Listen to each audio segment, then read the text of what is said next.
Friday the 13th has always been an ominous day for many people.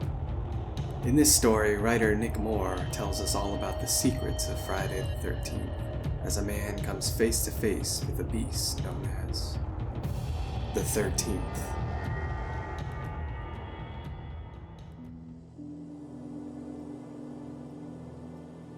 This is going to sound like an urban legend, like some myth echoing around a diseased brain that you should disregard. It isn't. My hand shakes and the gun in my hand feels heavy, but I know there is only one way to end this, and this is it. First, though, I need to tell you the story of the 13th, before the darkness steals its way across the floor, before I'm faced again with my nightmare. It seems like a lifetime ago at this point, but in reality, half a dozen years at most have passed. I could easily find the exact date, the moment my life shifted so wildly off its axis, but I would rather not at this point. Marking the days would make all of this too final, too real. I'd rather let the past disappear into the haze I would prefer to lose myself in most days. 6 of us drove out to the lake that weekend. 2 couples, plus Tracy and I. Best friends as we were. The 5th and 6th wheels that everyone always wondered about. I'd asked my friends to plan the weekend, hoping a nice environment and a little liquid courage would finally give me the courage to tell her how I really felt, to spill the feelings I had bottled up for so long. I wish I could reach back through time and grab that young man by the collar. Tell him to find another way. Be brave, I would say. Be bold. The rest doesn't matter the way you think it does. I can't, though. No. Some mistakes you don't unmake. Excuse me a minute, will you? This drink isn't going to freshen itself, and I need to steel myself for this next part. Our schedules that summer were scattered and random, but we all lined up a Wednesday to Tuesday stretch we had off and booked it. The house sat on the side of the lake with a beautiful view of the water. Surrounded by trees and fresh air, it was truly the perfect place to rent for a week. I couldn't even see another house when I stood out back. We spent the first night drinking around a bonfire, me trying to work up my courage and failing each time. On Thursday, though, Thursday was the big mistake. We ventured into town to visit the local bar scene, something Scott said someone he bumped into at the gas station recommended. I wish I could remember that night, but it reappears only in bits and pieces, fragments of some other timeline I might have lived in once. I do, however, remember the guy we talked to. Young, our age, someone local, talking about the area. At some point the story shifting to scary local legends. He told us about the 13th, some legendary beast that appeared only on Friday the 13th, which the next night happened to be. How it rose from the lake and targeted those who knew about it. We laughed and pretended to be scared, though the moment felt foolish and light. I remember Scott getting sick in the bathroom, helping him to the car, smelling the cinnamon of a fireball shot on his breath as he pressed one of those tiny bottles, now empty, into my palm, telling me to keep the change. At the time, I half-heartedly wondered where he got it, or how long he had carried it around. I remember him announcing on the drive back that he had left his lucky quarter at the bar, and then singing out the window, some old tune with the words changed. I wish I could remember it now, but it happened in another life. Life. We were alive. The next night was magical. That's the night I remember. We grilled burgers and had a fire outside, and the memories are so infused with vitality. There are nights now I wonder if so much of this really happened, but not that night. The air in my memories still hums with life, At some point, Tracy and I found ourselves alone, our friends generously giving us the space we needed. I got her a blanket and we sat together, both daring the other to speak. You don't get to know the words that passed between us. They're all of that life I still have left, a conversation that is etched upon my soul, the one thing I'll depart this mortal coil with. You can know that after we spoke those words, we kissed. And in that moment, everything in the universe clicked into alignment for a moment. Only for a moment. But then again, life can be both ephemeral and cruel. You can know that it was only a minute later when she jumped up, scratching her arms. The blanket I had found was down, and she was allergic. Feathers. What a dumb damn thing to decide the course of one's life. She decided to shower, and I volunteered to make the trip up the road to the convenience store to find some Benadryl. I would have been there otherwise, of course, but if I had, I would now be counted among the useless, and the dead as well. The house sat silent when I returned. Too silent. A fog had come in off the lake in a way that didn't make real sense to me. I hadn't been gone that long, and the door to the house sat open. A feeling of dread in my gut told me something there was terribly wrong, but I couldn't tell you what. I recall walking to the door, turning as I entered to realize I could barely see the car just feet away. My shoes hitting the pooled water inside and wondering if the shower was somehow leaking, as though all the water might be nothing more than a mechanical issue.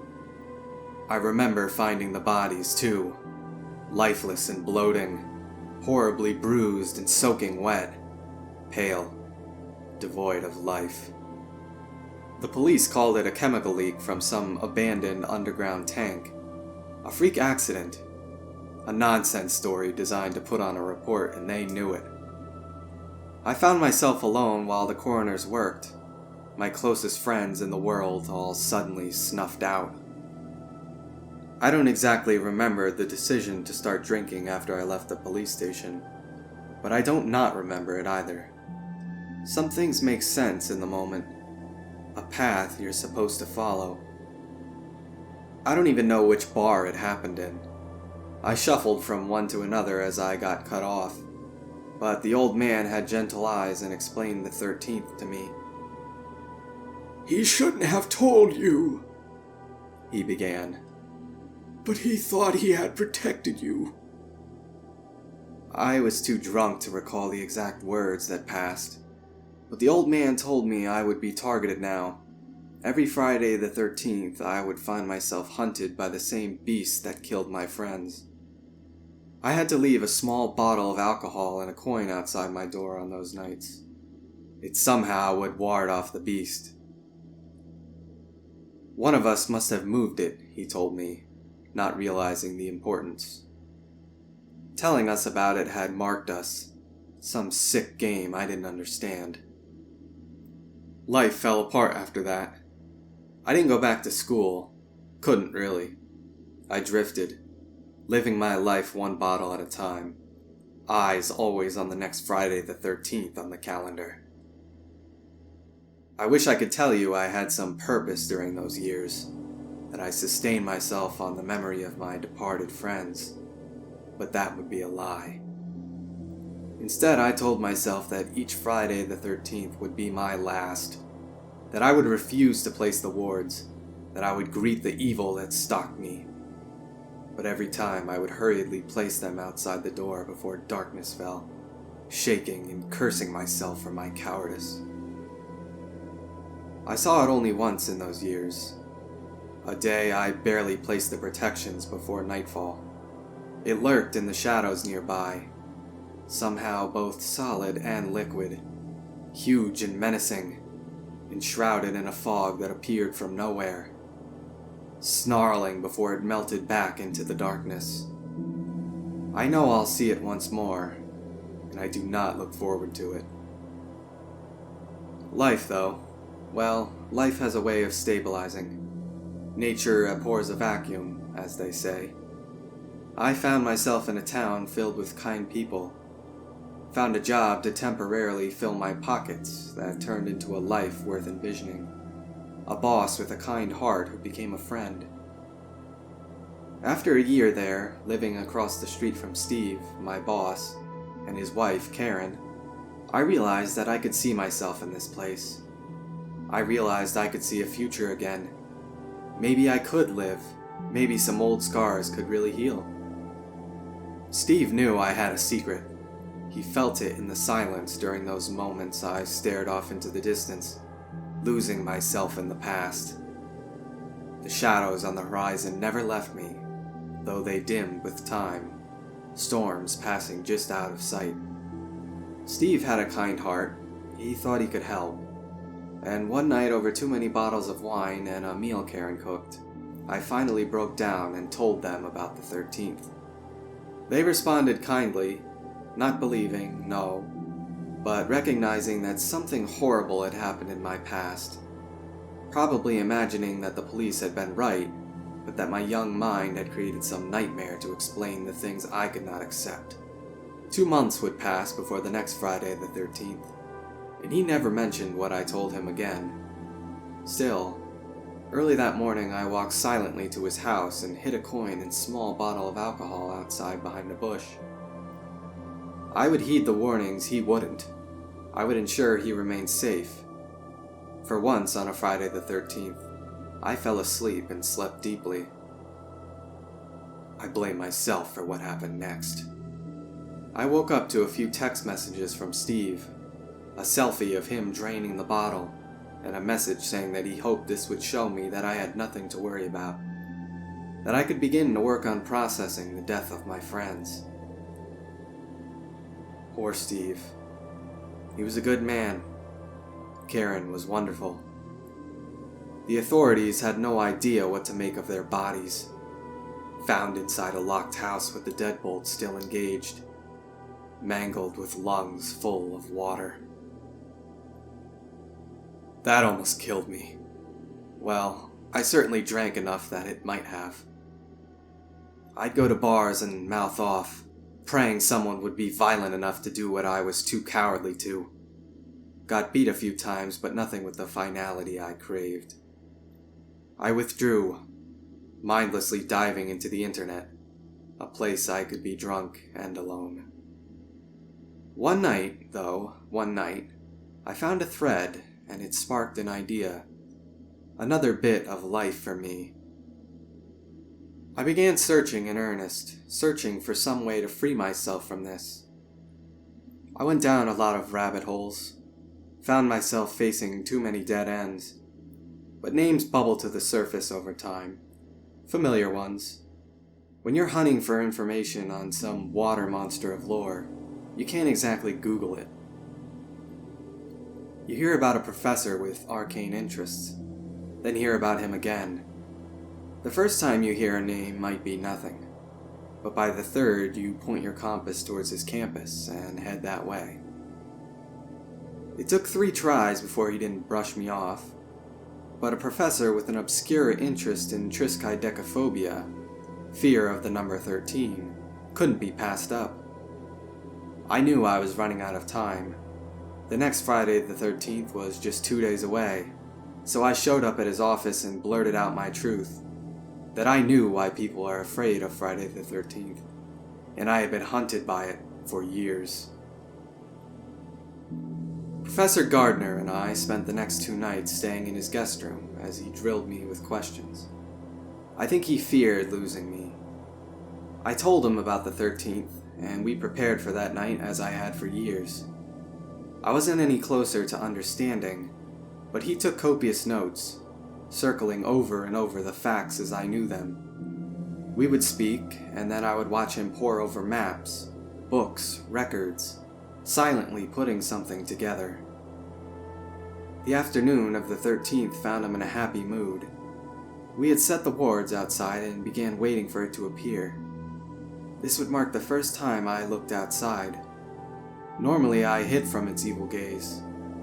A celebratory drink led to another, and in a short time the professor finally began filling in the gaps for me, placing my experiences into a broader base of knowledge. I watched the light drain away outside as he began talking. "There have been rumors for thousands of years," he said. He spoke excitedly, the wine loosening his tongue. "Some people will tell you this began at the Last Supper, that some evil had already infected Judas. But I'm telling you this is older than that. It predates Christianity by a great deal. Hammurabi's code omitted the 13th law, some reference to the darkness. Lunar cults thought the number 13 to be spiritual, but the number has had power for a long time." "What is it?" I asked. He shook his head. "No one really knows. Some say a beast. Some say it is a living curse. It has always been largely kept a secret, because the more people who knew of it, the weaker it became. The few texts that exist always made that clear. On Friday the 13th of October in 1307, King Philip IV of France used it to wipe out Knights Templar. It pops up only here and there afterwards for hundreds of years. It's old, antediluvian, something left over from before the flood." He paused here. "Every people to ever live on this earth have a flood mythology. Cultural memories of water destroying the earth." He trailed off as he refilled his glass. "Something different happened when it came to America. We were founded with 13 colonies, which I believe was some sort of homage to its power, perhaps trying to lure it. There was once a 13 Club, made up of powerful men. 5 presidents even joined, with the stated purpose of improving the number's reputation. But I think the real purpose was to transport it here, or lure it here. Powerful men have believed they could use it for a long time." His voice picked up as he got more and more excited. "In 1915, a German U-boat, SMU-28, sunk the British steamer Iberian. Among the debris, the Germans saw a giant aquatic animal in the wreckage, something resembling a crocodile of monstrous size. I think that represented an attempt to bring it here, and I think it may have succeeded in some way, though perhaps not as contained a manner as some would have hoped." I looked out the window. The sun had completely set. "You provided an interesting piece of information," he continued. "The coin and the small bottle of alcohol, some offering to protect you. It is driven to kill all who know of its existence, since in the knowing, it is weakened. But you've discovered how men used it for so long. The flip side to the curse of the knowledge. One could tell his enemies of it, without telling them how to protect themselves, knowing it would hunt them down once they knew. Genius in its simplicity, really." We sat quietly for a moment, considering this. "Hitchcock tried to make a movie called Number 13, you know," he began. "It fell apart and the footage vanished." He paused, and I waited for him to resume. He didn't. "I need to use the restroom," I said, standing up. "It won't be long now." I closed the door and splashed water on my face, staring at my reflection, daring myself to be brave.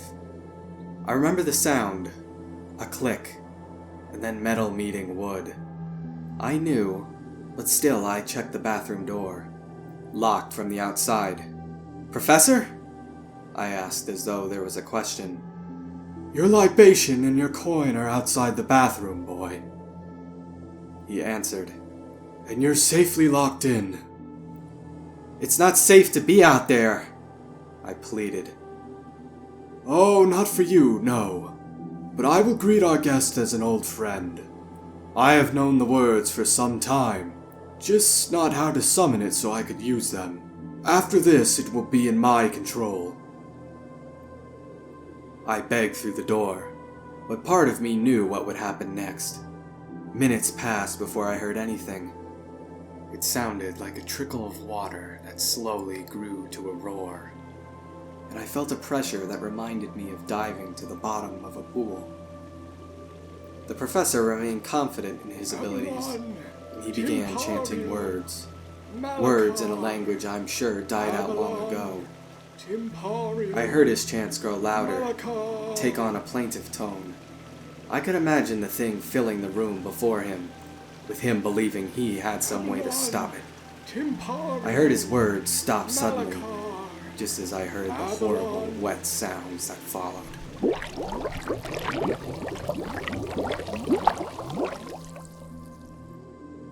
Time passed again after that night, and I was out of options.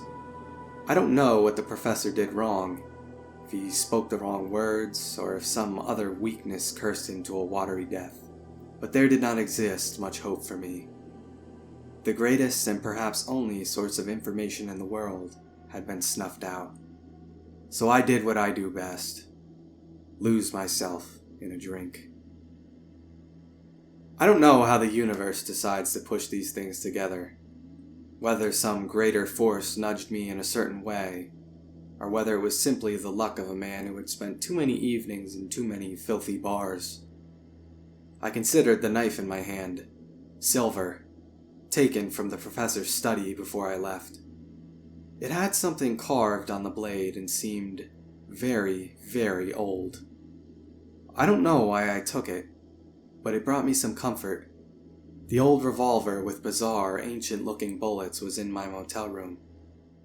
There existed no practical way of carrying the giant thing, but they had seemed important to take, though they might simply be mementos from a man preoccupied with the past. I mostly laid low these days. Grabbing a bunch of stuff from the scene of a violent death has a way of attracting attention, even if the manner of death was so strange. I heard him while I studied the blade, his voice still the same as that first night. Only this time the tone remained lighthearted, talking about spring training, pitchers and catchers, truck day, normal life, no tales of darkness and woe. I sat there all night, watching him from across the bar, waiting for him to leave. When he finally did, drunk and tired, I tailed just behind him. Most people are oblivious to these things, men especially, and he remained blissfully unaware of my presence until I pushed him into an alley and pulled a knife, his eyes flickering from surprise to fear. "You killed my friends!" I hissed. "And now I'm going to kill you!" His eyes, full of fear a moment before, changed to acceptance. "I deserve this," he began. "I didn't protect your friends well enough." The knife shook in my hand, and he kept talking. His story began in a town haunted by a nightmare the residents didn't understand. They all protected themselves from it, the way a few families had been taught by a stranger decades before. But it found ways to strike the unprepared, the foolish, those who made mistakes. Over time, the residents created an elaborate plan to kill it, but only being able to strike it on Friday the 13th meant months would pass when movement on such a plot remained impossible. In the meantime, the plant in town closed. People left, and those who remained there just tried to hang on to life. His mother had lost hope, and he grew worried that she would stop protecting herself, that she would find it easier to choose to see what lay on the other side than face another day alone. The beast seemed too strong, though. Not enough people knew of it, so he hatched a plan that in his young mind seemed perfect. He decided he would target a group of tourists. He would lure them into town, protect the house they stayed in, and tell them of the beast. Their safety would be guaranteed, and it would grow weaker in the telling. He would sit unguarded in his home, and when it appeared, he would try to kill it. He didn't know Scott had stumbled across the bottle and the coin. Didn't know that even as they sat in the bar that night, Scott had dropped the coin in the bathroom already. That he would do a shot by the jukebox and hand off the empty bottle to me. He didn't know his plan had already failed, and so he sat alone the next night, waiting for a beast that had already focused on more bountiful prey. He finished talking with tears running down his face and closed his eyes, waiting for what came next. I stared at the tip of the knife, still pointed at him, considering. I stare at the knife tip again now, in his hand. He twirls it as we wait for the beast. 2 men who might be able to slay this nightmare once and for all. So now you know, and in that knowledge it grows weaker. Place a coin and a small bit of libation outside your door tonight and you will be safe. It wants me anyway, and my door will remain unguarded and open for the nightmare that will darken it soon. I'm ready for it, and this time I'll succeed, or I'll die trying.